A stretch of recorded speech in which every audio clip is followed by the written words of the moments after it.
Good evening, everybody. I want to begin by thanking the people of Washington, D.C. for hosting us, especially for putting up with more than 50 motorcades. And I will make one promise to the people of this city: I will not hold another one of these summits in another 6 years. I want to thank everyone who participated in our meetings, more than 50 leaders from every region of the world and key international organizations. As at our previous summits, we didn't just come here to talk, but we came here to act. I know that the very technical nature of nuclear security doesn't always make for flashy headlines, but over the past 6 years, we have made significant, meaningful progress in securing the world's nuclear materials so that it never falls into the hands of terrorists. And I want to take a few moments to step back and lay out exactly what we have accomplished. Together, we have removed the world's most deadly materials from nuclear facilities around the world. With Japan's announcement today, we've now removed or secured all the highly enriched uranium and plutonium from more than 50 facilities in 30 countries, more than 3.8 tons, which is more than enough to create 150 nuclear weapons. That's material that will never fall into the hands of terrorists. 14 nations and Taiwan, countries as diverse as Argentina and Chile to Libya and Turkey to Serbia and Vietnam, have now rid themselves entirely of highly enriched uranium and plutonium. In particular, I want to point out again that successfully removing all of Ukraine's highly enriched uranium 4 years ago meant that the very difficult situation in Ukraine over the past 2 years was not made even more dangerous by the presence of these materials. As of today, South America, an entire continent, is completely free of these dangerous materials. When Poland completes its removal this year, Central Europe will be free of them as well.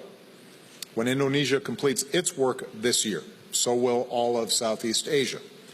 In other words, as terrorists and criminal gangs and arms merchants look around for deadly ingredients for a nuclear device, vast regions of the world are now off limits, and that is a remarkable achievement. We've made important progress in the United States as well. In addition to new steps I announced this morning, we've improved nuclear security and training. We've consolidated nuclear materials at fewer facilities, eliminated some 138 tons of our surplus highly enriched uranium, which would be enough for 5,500 nuclear weapons. Working with Russia, we're on track to eliminate enough Russian highly enriched uranium for about 20,000 nuclear weapons, which we are converting to electricity here in the United States. More specifically, as a result of these summits, every single one of the more than 50 nations represented here have taken concrete steps to enhance security at their nuclear facilities and storage sites, and that includes improved physical security, stronger regulations, abiding by international guidelines, greater transparency, and that includes international peer reviews. 15 new centers have been created around the world to promote nuclear security technologies and training to share best practices. And as part of our work today, we agreed to keep strengthening our nuclear facilities' defenses against cyber attacks. We've bolstered international efforts to disrupt nuclear smuggling.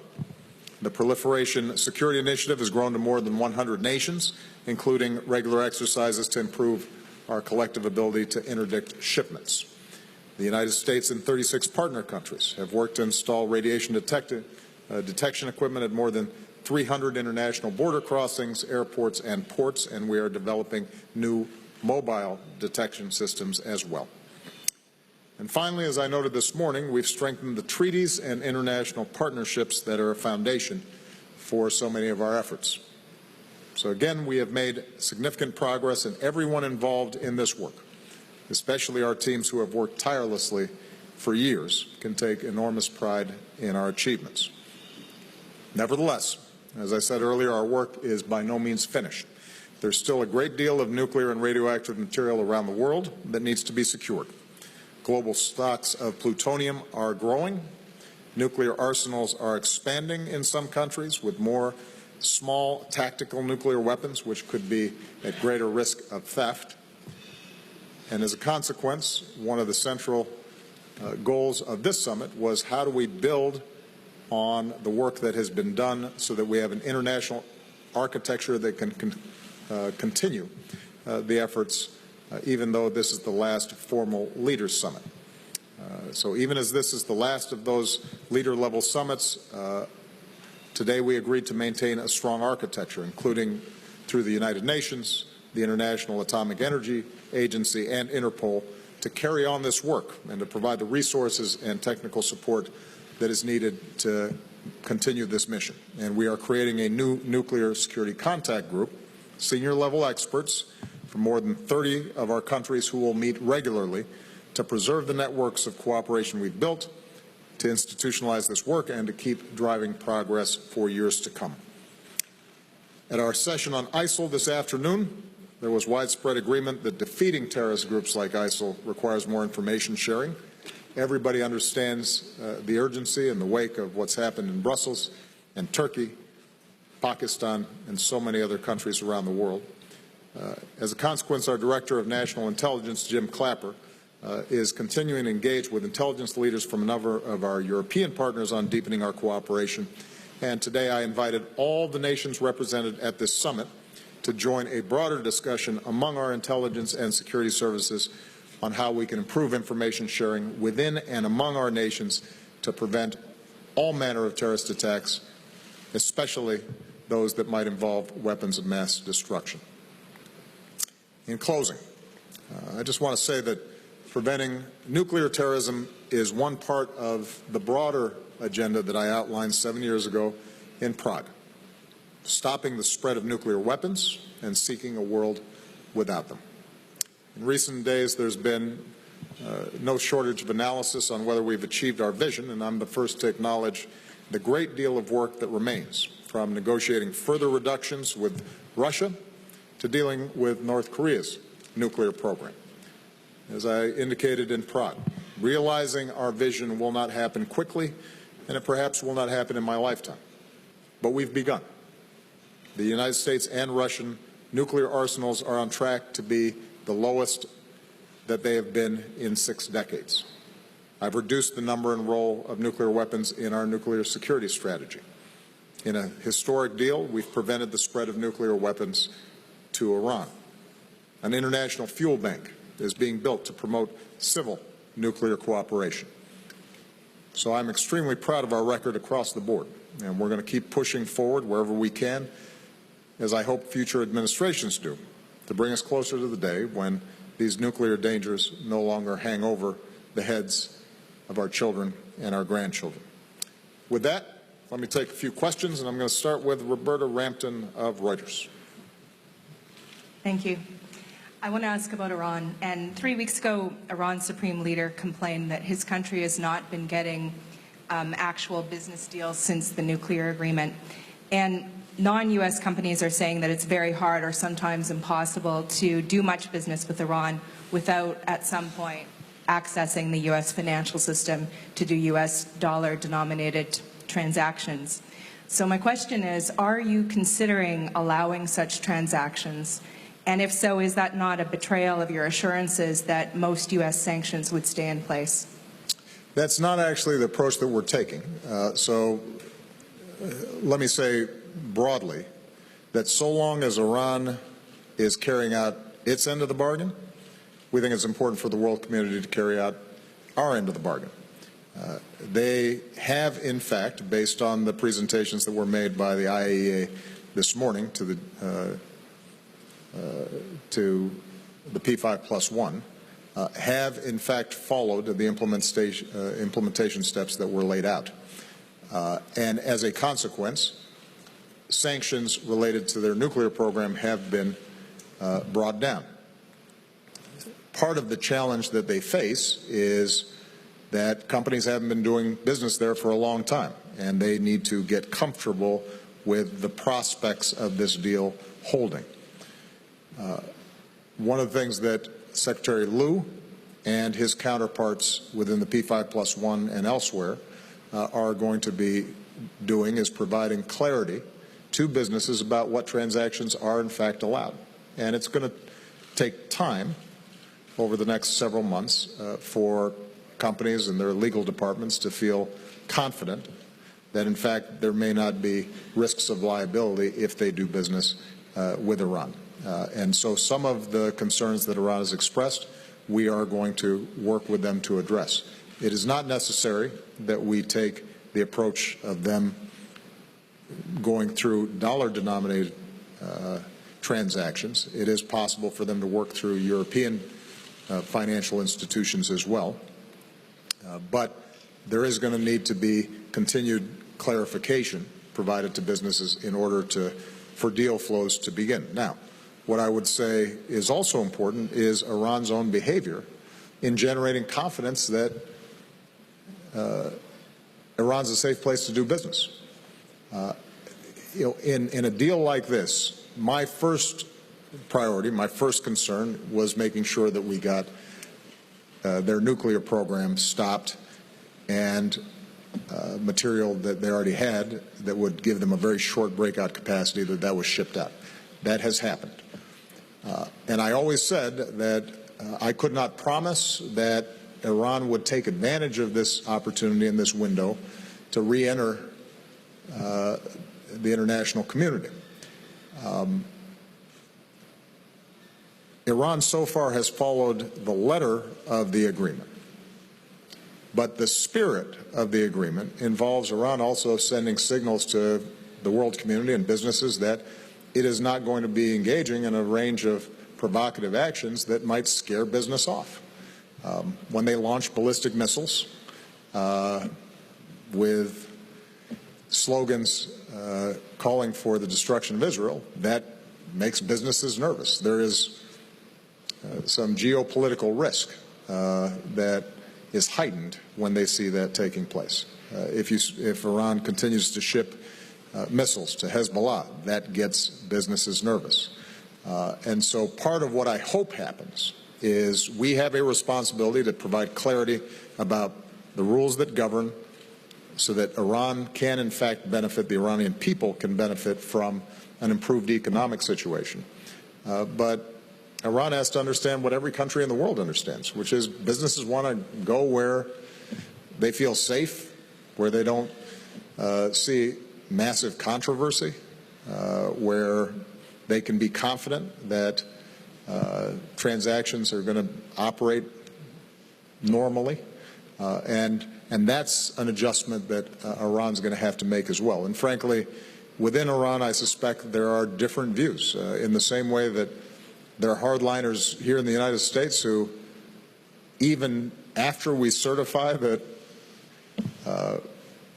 this deal is working, even after our intelligence teams, Israeli intelligence teams, say this has been a game changer, are still opposed to the deal on principle. There are hardliners inside of Iran who don't want to see Iran open itself up to the broader world community and are doing things to potentially undermine the deal. And so those forces that seek the benefits of the deal, not just in narrow terms, but more broadly, we want to make sure that over time they're in a position to realize those benefits. Okay. David Nakamura.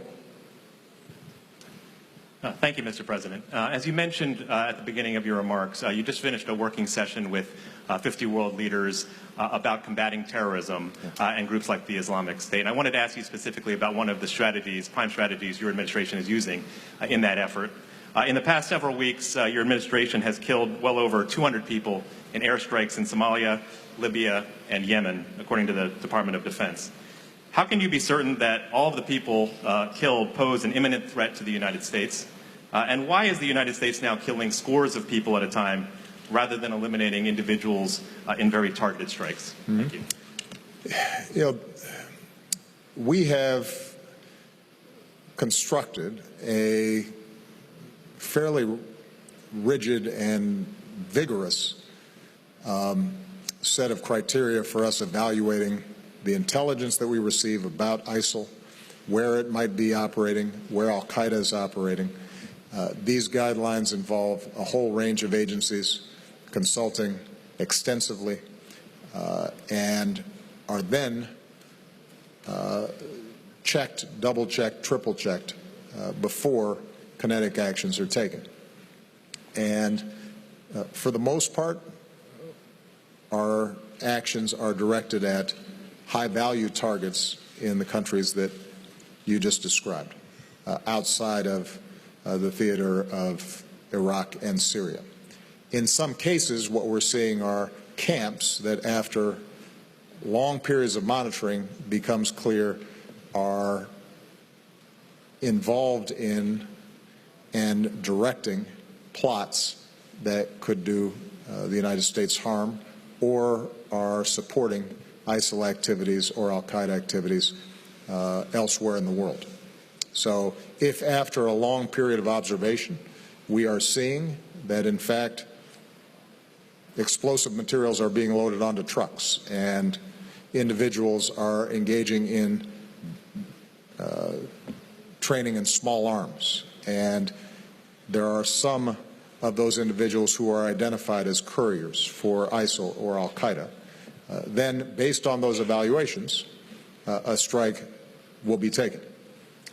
But what we have been very cautious about is making sure that we are not taking strikes in situations where, for example, we think there's the presence of women or children, or if it is in a normally populated area. And, you know, recently we laid out the criteria by which we're making these decisions. We declassified many elements of this. We are going to be putting forward and trying to institutionalize on a regular basis how we make these evaluations and these analyses. I think, in terms of the broader debate that's taken place, David, I think there's been in the past legitimate criticism that the architecture, the legal architecture around the use of drone strikes or other kinetic strikes wasn't as precise as it should have been, and there's no doubt that civilians were killed that shouldn't have been. I think that over the last several years, we have worked very hard to avoid and prevent those kinds of tragedies from taking place. In situations of war, we have to take responsibility when we're not acting appropriately, or where we've just made mistakes, even with the best of intentions. And that's what we're going to continue to try to do. And what I can say with great confidence is that our operating procedures are as rigorous as they have ever been, and that there is a constant evaluation of precisely what we do. Carol Lee. Thank you, Mr. President. You've spent 7 years now working on nonproliferation issues, and you said in your opening remarks that you hope the future administrations do the same and make it a priority.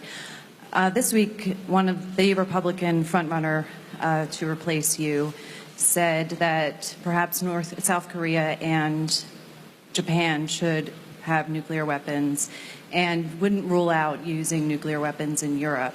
Did that come up at this summit? And just generally, what message does it send when a major party candidate is articulating such a reversal in U.S. foreign policy? And also, who did you vote for in the Democratic primary? Well, first of all, it's a secret ballot, isn't it? Okay. No, I'm not going to tell you now.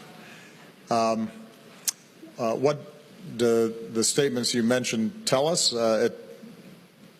They tell us that the person who made the statements doesn't know much about foreign policy or nuclear policy or the Korean Peninsula or the world generally.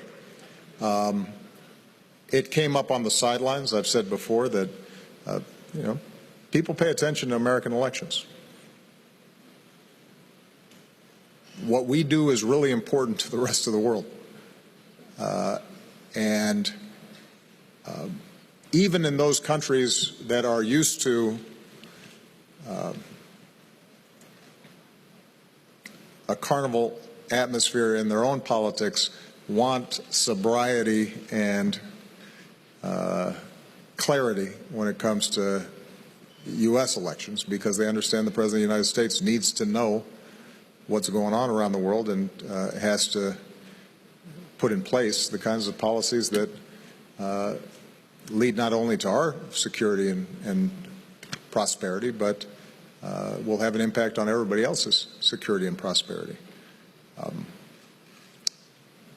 Our alliance with Japan and the Republic of Korea is one of the foundations, one of the cornerstones of our presence in the Asia-Pacific region. It has underwritten the peace and prosperity of that region. It has been an enormous boon to American commerce and American influence, and it has prevented the possibilities of a nuclear escalation and conflict between countries that in the past and throughout history have been engaged in hugely destructive conflicts and controversies. So you don't mess with that. It is an investment that rests on the sacrifices that our men and women made back in World War II when they were fighting throughout the Pacific. It is because of their sacrifices and the wisdom that American foreign policy makers showed after World War II that we've been able to avoid catastrophe in those regions, and we don't want somebody in the Oval Office who doesn't recognize how important that is. Andrew Beattie. Thank you, Mr. President. Yesterday you met with President Erdogan of Turkey hours after some fairly ugly scenes at the Brookings Institution. I was wondering, do you consider him an authoritarian? Turkey is a NATO ally. It is an extraordinarily important partner in our fight against ISIL. It is a country with whom we have a long and strategic relationship with. And President Erdogan is someone who I've dealt with since I came into office. And in a whole range of areas, we've had a productive partnership. What is also true, and I have expressed this to him directly, so it's no secret that there are some trends within Turkey that I've been troubled with. I am a strong believer in freedom of the press. I'm a strong believer in freedom of religion. I am a strong believer in rule of law and democracy. And there is no doubt that President Erdogan has repeatedly been elected through a democratic process. But I think the approach that they've been taking towards the press is one that could lead Turkey down a path that would be very troubling. And we are going to continue to advise them and I've said to President Erdogan, remind him that he came into office with a promise of democracy, and Turkey has historically been a country in which deep Islamic faith has lived side by side with modernity and an increasing openness, and that's the legacy that he should pursue, rather than a strategy that involves repression of information and shutting down democratic debate. Having said that, I want to emphasize the degree to which their cooperation has been critical on a whole range of international and regional issues, and will continue to be. And so, as is true with a lot of our friends and partners, we work with them, we cooperate with them, we are appreciative of their efforts, and there are going to be some differences. And where there are differences, we will we will say so. And that's what I've tried to do here. I'll take one last question. This young lady right there. Thank you, President. Mr. President, what do you think? Where are you from, by the way? I am from Azerbaijan. Okay. How can Azerbaijan support in nuclear security issue? Well, Azerbaijan, like many countries that participated, have already taken a number of steps, and each country has put forward a national action plan. There's some countries that had stockpiles of highly enriched uranium that they agreed to get rid of. There are other countries that have civilian nuclear facilities, but don't necessarily have the best security practices, and so they have adopted better security practices. There are countries that could potentially be transit points for the smuggling of nuclear materials, and so they've worked with us on border controls and detection. And because of Azerbaijan's location, it's a critical partner in this process. I should point out, by the way, that although the focus of these summits has been on securing nuclear materials and making sure they don't fall into the hands of terrorists, the relationships, the information sharing, the stitching together of domestic law enforcement, international law enforcement, intelligence, military agencies, both within countries and between countries. This set of relationships internationally will be useful not just for nuclear material, but it is useful in preventing terrorism generally. It's useful in identifying threats of chemical weapons or biological weapons. One of the clear messages coming out of this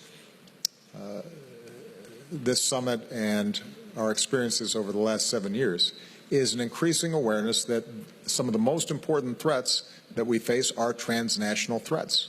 And so we are slowly developing a web of relationships around the world that allow us to match and keep up with the transnational organizations that all too often are involved in terrorist activity, criminal activity, human trafficking, a whole range of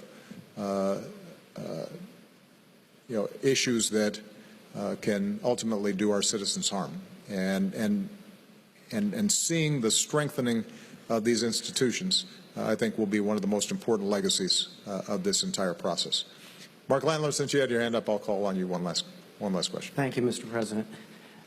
I wanted to ask a question about nuclear policy.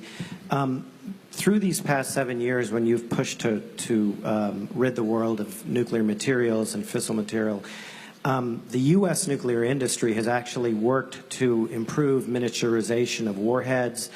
And while it's not developed new classes of cruise missiles or warheads, it's worked to improve the technology. And that's prompted some in China and Russia to say, well, gee, we need to keep up. Are you concerned that the technological advances in the United States have had the effect of sort of undermining some of the progress you've made on the prevention side?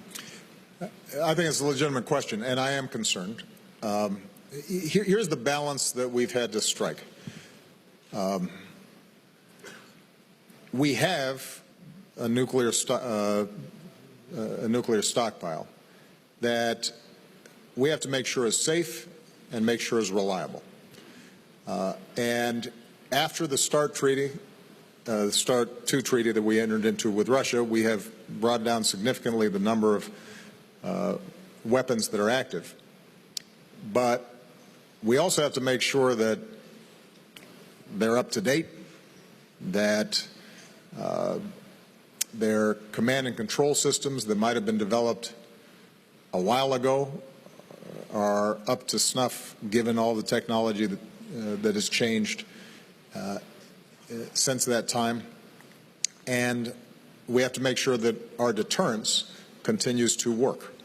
And so even as we've brought down the number of weapons that we have, I've wanted to make sure that what we do retain functions, that it is not subject to a cyber intrusion, that there's sufficient confidence in the system that we don't create destabilizing activity. My preference would be to bring down further our nuclear arsenal. And after we completed START 2, I approached the Russians, our team approached the Russians in terms of looking at a next phase for arms reductions. Because Mr. Putin came into power or returned to his office as president, and because of the vision that he's been pursuing of emphasizing military might over development inside of Russia and diversifying the economy, we have not seen the kind of progress that I would have hoped for with Russia. The good news is that the possibilities of progress remain. We are abiding by START 2. We're seeing implementation. And although we are not likely to see further reductions during my presidency, my hope is that we have built the mechanisms and systems of verification and so forth that will allow us to continue to reduce them in the future. We do have to guard against, in the interim, ramping up new and more deadly and more effective systems that end up leading to a whole new escalation of the arms race. And in our modernization plan, I've tried to strike the proper balance, making sure that the triad and our systems work properly, that they're effective, but also to make sure that we are leaving the door open to further reductions in the future. But one of the challenges that we're going to have here is that it is very difficult to see huge reductions in our nuclear arsenal unless the United States and Russia, as the two largest possessors of nuclear weapons, are prepared to lead the way. The other area where I think we need to see progress is Pakistan and India, that subcontinent, making sure that as they develop military doctrines, that they are not continually moving in the wrong direction. And we have to take a look at the Korean Peninsula because the DPRK, North Korea, is in a whole different category and poses the most immediate set of concerns for all of us, one that we are working internationally to focus on, and that's one of the reasons why we had the trilateral meeting with Japan and Korea, and it was a major topic of discussion with President Xi as well. Okay. Thank you very much, everybody. Have a good weekend.